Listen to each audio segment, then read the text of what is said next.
Hey, I'd like to welcome you to another episode of Mission Matters.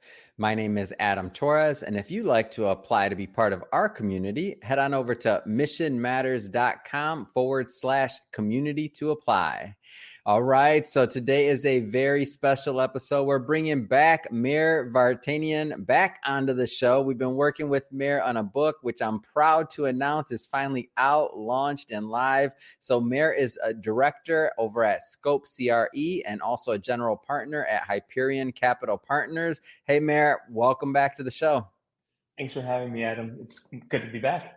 All right, Mayor. So your topic, first off, the power of delayed gratification and what you choose to write about, what you chose to write about, near and dear to my heart. I want to go into that. And we're, of course, going to get into what you're doing over at Scope CRE and also Hyperion Capital Partners. But before we do all that, you already know the drill. We'll start this episode the way that we start them all, with what we call our Mission Matters Minute. So, Mayor, we at Mission Matters, we amplify stories for entrepreneurs, executives, and experts. That's our mission. Mayor, what mission matters to you? My mission, I like growing businesses, man. I like starting things from the ground up and seeing where I can get them and, getting a lot of people tied into them. And then the stakes are always higher when you do that. You have people's lives that you're helping in charge of, right? Employing people and watching them grow, watching their families grow, and just seeing how many times I can do that. We're here for a short amount of time on this planet. I like the process. I love getting that first draft of paper out and starting the business plan, and looking back in a few years and seeing where I got it. That's my mission. I do believe that's my mission on this planet, is to grow as many businesses as I can, help as many families as I can, and add value to as many people as I can. Yeah, that's great. Love bringing on mission-based individuals to share, why they do what they do, how they're doing it, and really what we can all learn from each other so we grow together. That's the whole point of Mission Matters, to grow together. So great having you back on the show. And I don't want to assume that maybe some of our newer audience or listeners, we've been very blessed and the show's been growing. I don't want to assume that our newer audience has caught some of our previous work we've done together. So that being said, maybe just start to get us kicked off with your background and really how you got started as an entrepreneur and in the real estate space. Yeah, first generation American. Parents owned a small dry cleaners in the suburbs of Philadelphia out here.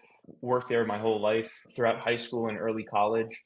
So you're always in the mix of the entrepreneurial lifestyle when you're working with your parents. And if anyone who has worked with their parents knows, it's not always easy. It's probably the most difficult working environment. Hmm. And there's no HR, so you have to make do with what you have.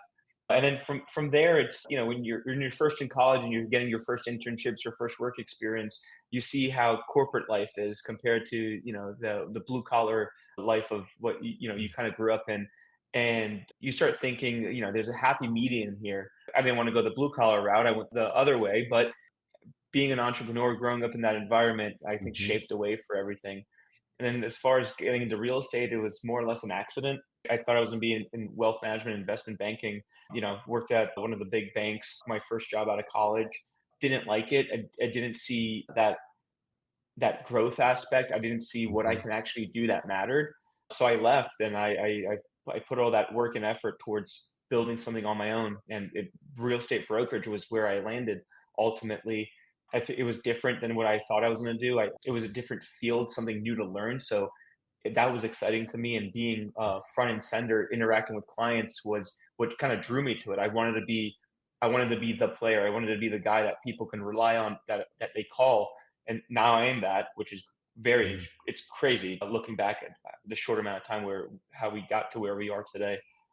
And then it's real estate brokerage is it's an art and a business. Scaling that business has been interesting to learn, but then also while doing that, perfecting my craft in how to run the process. And it's the reason why people hire me, work with me, and not others.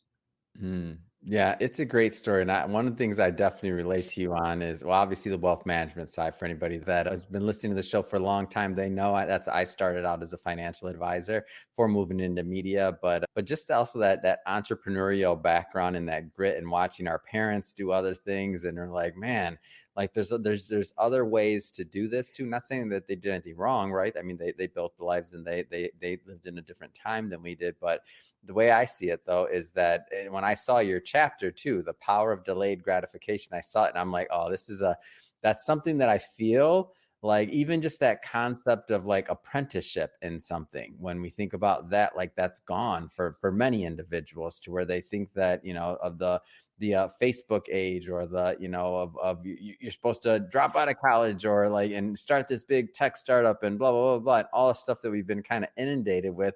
But if you look at a lot of the companies and how this country was built, and many countries for that matter, it's been on the backs of like generations of work and labor and methodical planning and executing day in, day out, whether it's a dry cleaning business, whether it's my dad's auto body shop, one car at a time, right? Or whether Yeah. it's like that's the stuff that to me matters, and that's what builds the infrastructure of the company as well, like that, or the country as well. Maybe just tell me why, like a lot of things you could have wrote about. So for everybody that's watching this, just so you know, when we publish an author, we ask them what they like to write about and kind of what matters most to them. So and similar to the way that I asked the what mission matters to you question. So and then we look at their feedback and what they want to get out there and make sure it matches their audience, the book, everything else. So that's just a little backstory for the audience. But this topic, like, why was it near and dear to your heart? A lot of things you could have wrote about. Why this? Why now? Delayed gratification, I feel like it's one of those things that we don't think about as much anymore. It's Yeah. especially, what you said, the Facebook age, like that's bootstrapping a tech company, but then Mhm. everyone's inundated by that tech now, Yeah. like clips are 15 seconds long. Music is 45 seconds long now. Where our attention spans are shorter. And I think that's the biggest hindrance to that, is the fact that thinking bigger, thinking more long term Mm. is is hampered. And building a business, any entrepreneur will tell you, it's not, putting your wares out for sale, your services out for sale, and expecting paychecks tomorrow. It's especially in real estate brokerage. It takes, by the time you list a property to closing it, we closed a property this week. It took 8 months to close that out Wow. prior to going under Congrats. I contract. don't like Thanks. to, hey, I celebrate the wins of our community, man. You closed out a property this week. Congrats, dude. Thank you. Thanks. But again, that's delayed gratification. Yeah. It's hard to kind of always keep focus on what you're working Mm. for. Why are you doing all these? Every little bit of effort you put towards it, there's something at the end of the tunnel, and it's Mm. keeping yourself mentally focused for it. I always tell us, my team, we're athletes, right? And we're not. This isn't football. It's not 16 weeks. This is baseball. We're playing, dozens of games, and just because you're having a series that's not so hot, next week it might be different. And that's the week that can change everything.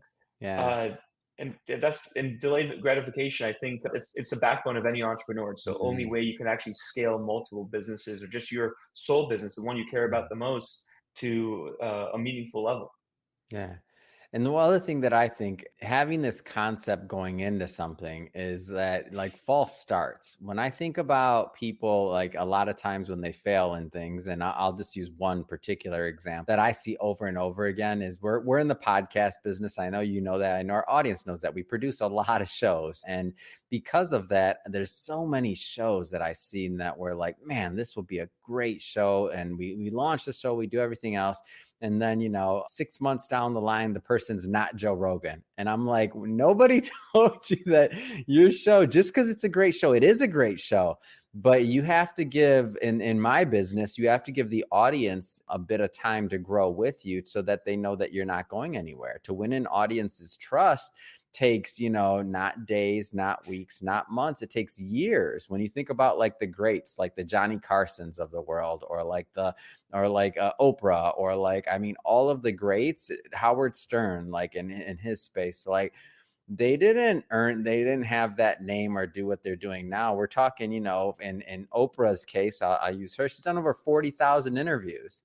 Like that's a career. That's how she owns her audience and has that type of loyalty and fan base. And that's why people, so for when I'm coaching new podcasts like hosts or things like that, I'm like, it's going to take some time, but you're also going to grow through that process. So kind of relating that back to real estate in your particular business, like what have you seen like on this process of growth and things? Because I know another thing is your team's always growing, you're doing different things, you're bringing the right types of individuals on your team. Like tell me a little bit more on how that resonates with you. It's like me, a lot of the guys I bring on, it's, real estate brokerage wasn't maybe their main focus. Yeah. You don't learn this in college, and it's a very gritty job, right? I mean, it's the very essence of sales. You're Mm. cold calling, it's and for the first few weeks starting out, first few months starting out, you're cold calling people and they're just hanging up on you. It's demeaning. It can be very discouraging, but Mm-hmm. seeing through that, understanding your goal, and then it changes your perspective. A lot of people always ask me for a script or what to do or how to do something. For the Mm-hmm. first 2 3 weeks, I give almost zero guidance. Because that's how I learned. Get Yep. in there, get beat up. It's the only way you're going to understand to really see what's going to. It makes you think more in parallels of the process. You need to understand what understand. Getting beat up helps you understand Mm-hmm. what people are looking for, and then you'll be able to play the verbal judo better, understanding how to hold a conversation with a complete stranger. It's again a skill that no one really learns. We're taught how to write emails in college, maybe Yeah. not how to make a cold call. And then from there, it's refining it, refining your conversation, your skill set, and how you're actually going to start adding value. And then then you can think more holistically after you kind of go through the steps. And then that's where I really step in is building out a strategy, building out a plan. How do you want to define yourself in the marketplace? How do you want to Yeah. define what you bring to the table? Is it something you could be consistent with? Because what Mhm. you're saying, like 40,000 interviews, that's consistency right there Yeah. at a grand scale.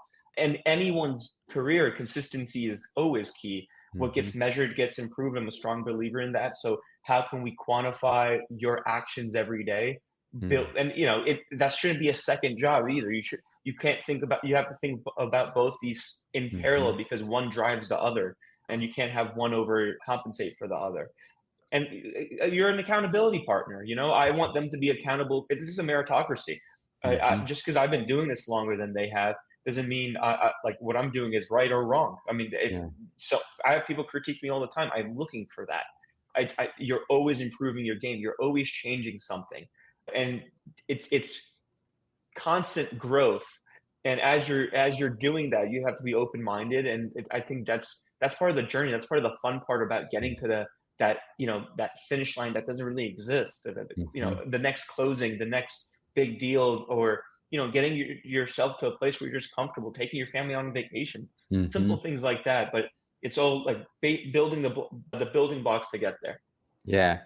I think it's exciting. Once you kind of shift your mind and that mindset and you just understand like there's a process and that others have gone through this as well, then to me it lifts off some of that pressure. You still have to do the work. Like you still have to, in your case, you still have to, get beat up by if you're a new person in commercial real estate, you gotta get beat up on the phone, right? And I like that you say they don't teach that in college. I'm like, I don't have kids, but hopefully one day I will. And if I do, I'm like, I want one of their first things when they're young to be making some cold calls, because I feel like that it just builds another level of character and lets you be able to really, hold your own in a society that's not always going to be like nice to you. Not everybody's going to be nice. And we're not always going to have participation awards. Maybe that age is a pendulum's now shifting now, and maybe we're moving away from participation awards. I don't know. I don't have that crystal ball, but I do know this: making some cold calls will build some character. That I do know. Yes. So I want to talk a little bit about your areas, because if you do this, if you have delayed gratification, if you consistently build, if you pour into others like you're doing with your team, if you give people that deserve attention through their efforts attention, then you can establish yourself. And not everybody can do this. I mean, you've been doing this a long time, but you can put yourself out there as a market leader and a market maker, which is, I think, something super unique. I know it's something that your team and what you're known for in your area. Maybe talk a little bit about how that came about and really how you lead in that market.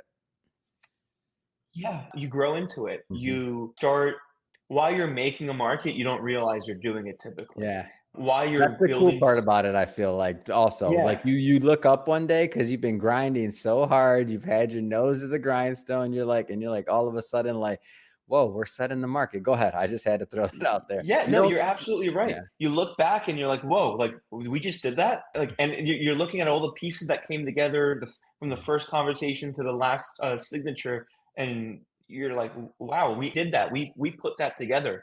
And it shifts the landscape. You mm, start getting phone calls from people, appraisers, buyers, sellers, everyone's asking you questions, and, you did that. And it's one of those things where people know if you played a role in it or not, right? It's mm, if you're the reason that happened. There's, you ask the right questions, and the guys who know what they're doing ask the right questions. The guys who have been in this industry longer than I've been alive ask mhm. the right questions, and all of a sudden they want to hang out. They want to be with you. They want to pick your Yeah. mind, pick your brain, and is it? Do you do it with purpose every time? Or no, not necessarily. You're working with the tools you have. You're working with the what you're in my case, the product I'm selling at the time, Mhm, or the clients I'm working with. Every situation is different, and that's the best part about real estate. No mm, two buildings are the same. No two apartment buildings, warehouses are the same. Everything's different, and everything there's a caveat for everything we do, and mm, it's exciting because it's a new problem every day. But mm, with new problems come new solutions, and those solutions are the reason you're getting hired. mhm. The building we closed out this week, there is many problems. We're not, where we are today in October of 2023, not the best economic environment. Mm, Banks collapsed a few months ago. Lenders aren't lending, and mm, we still were able to overappraise, and we got bank financing, wow. traditional bank financing. But why? It's because the pieces we put to place in the beginning of the process Mhm, carry, they slowly carry through to the end, and we got done what we had to get done. And mm, we got to applaud from it from our buyers and our sellers. And yeah, you learn this though. No one taught us how to do this. You can't teach it. You have at a certain point you have to just do it. Embrace the failure, because we failed a lot, especially in the beginning. We're failing mm, every day, and from failures are only failures if you don't learn anything from them. yeah, And if you can take something from it, it's like, why not? You're going to be able to apply it for the next time, and mm, that's again what separates us. We don't fear failure, mm. and if anything, if we see the abyss, if we see the unknown, we run right into it. Maybe we're cowboys. I don't think so. I think we have a process in the back that's kind of functioning in the background that Mhm, gets us through it. But we can say we're market makers now, yeah. and it's a good feeling. Yeah. What keeps you going? What keeps you motivated right now when some of the things that you said, like externally, maybe certain areas in real estate aren't doing too well. And for context for everybody that's watching this or listening to this, we're recording this on October 2023 for some context there. But it's a rough real estate market. I think some Yeah. areas are still fine, but overall, like there's some things happening. Interest rates affect everybody on some level, and at some point in the supply chain, whether it's building, financing, whatever. So even if you have deep pockets, like you're paying attention right now, let's put it that way. That being said, what keeps you motivated? What keeps you going? Like, what's your North Star right now? It's always perspective, right? The reason I am where I am today is because I'm an entrepreneur, and I remember when my first woke up call was in the beginning, the first 6 weeks of COVID, when people were furloughed, working from home, Yeah. all that job security all of a sudden went away, and I remember getting an email saying you can't go into the office, and I sat at home for a week thinking it was going to take a week, Yeah. and they're telling me I can't, like I can't come into the office. And I'm like, wait a minute, my friends are working from home. I can't, I have to be out there in the streets talking to Yeah. clients, doing deals. I can't just sit around and wait. And Mm, it's basically that same, we didn't. And that's where we captured the most market share. While our competition was sleeping, they were mm. hanging out, they were waiting. We weren't. I'm impatient. So I went after it. This is the same situation. Just Wow.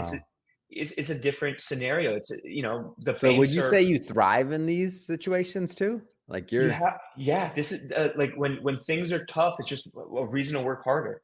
Like, tough times create tough men, I believe in that, tough people, And 3 years ago, my grandmother was able to write a 3% interest Yeah. mortgage. Now getting financing is difficult, and this is what separates the. This is where we can really define the fact that we Mm. are market makers. We are market leaders because we're still transacting in this environment. If it Yeah. gets even worse, I'm just going to work harder, and if it gets better, I'm just going to work. I'm still going to work harder. Yeah. It does. We're building the momentum, and the second we stop, our momentum stops, and then the rest, not just I'm not going to feel it, my partner's not going to feel it, Mm. everyone else is going to feel it as well. Our clients, our staff, our Yeah. employees, the rest of our team. If I stop, I'm letting down dozens of people. Mm. That's what motivates me. That's the constant pressure that's over my head. Everyone, I don't have children, but my employees do, my other agents do. Mm. They're all like, I'm working for all of us. It's exciting. You wake up in the morning and you have people relying on you. It's probably one of the most exciting feelings in the world. It's a lot of pressure, but it definitely gets me going, man. Yeah, for sure. Well, Mayor, I do want to spend a little bit of time with some of the time we have left is maybe just talking about geography, your specialty, your areas you work in. So whether it's Scope CRE and with Hyperion Capital Partners. So maybe tell us a little bit more about your specialties. Yeah. So I just joined Scope about a month ago. As I Congrats, came in as congrats director. again. Thank you. Me and my team, we are leaders at one of the national firms. The way we did things was different. We bring a very white glove approach to our process, Mm. and the way we wanted to scale, we didn't think we can do it there. So what we did was a good friend of mine, Phil, who's managing director at Scope. We Mm. joined up with him and his team to kind of scale our very. I want to call it, it's more of a, like I call it, like a luxury brokerage. We Yeah. more hands-on service that our clients are expecting from us. We're filling in gaps that we couldn't at our old shop, and then on top of that, not and really scaling that out. On top of that, Mm. scaling out Scope as a brand regionally. So it's again a more holistic view of it, Mm. and it's building businesses within businesses that we're here to spearhead. So that's exciting, and it's been a month. It's been great, and Man, that is energy's exciting. great. Congrats. We're breaking Yeah. all kinds of news today. It's awesome. Yeah, no, it's you have to keep it changing Mm. constantly. I thrive in change. Change Yeah. excites me. And then with Hyperion Capital, it's our acquisition firm. Mhm. A small family office between my partner and myself. It's our own real estate portfolio that we've been growing and operating with some friends and families as well. And that's just it's we're patient with that. We don't rush into anything.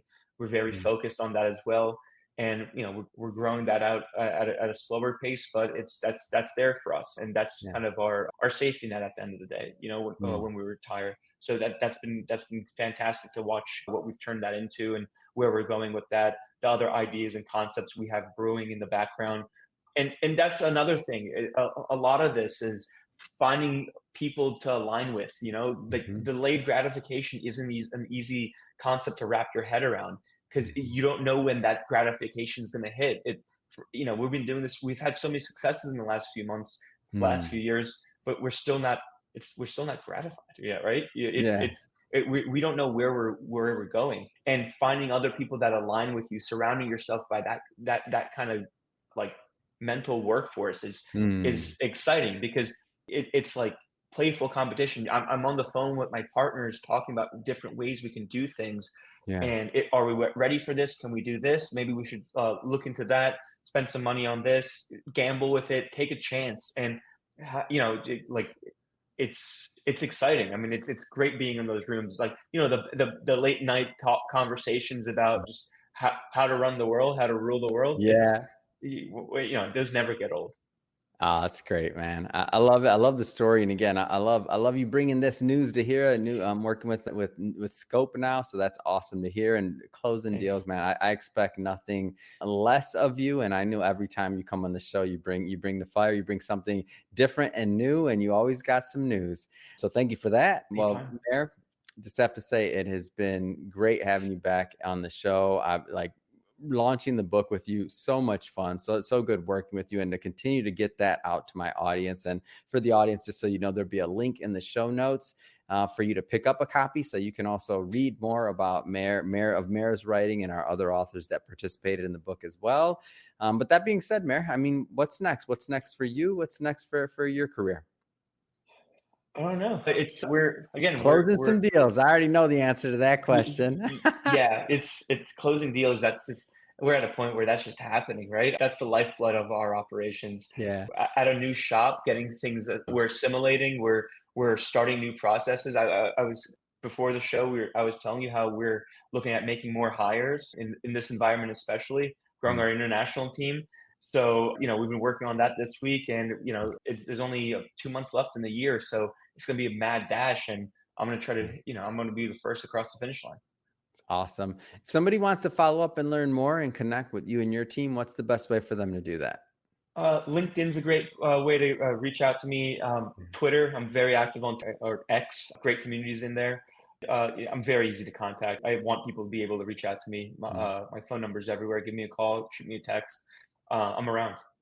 Awesome. And we'll put all that information in the show notes so that our audience could just, click on the links, head right on over and check out your profile. And speaking of the audience, if this is your first time with Mission Matters or engaging in an episode, we're all about bringing on business owners, entrepreneurs, and executives and having them share their mission, the reason behind their mission. Why do they do what they do? And what can we all learn from that so we can all grow together?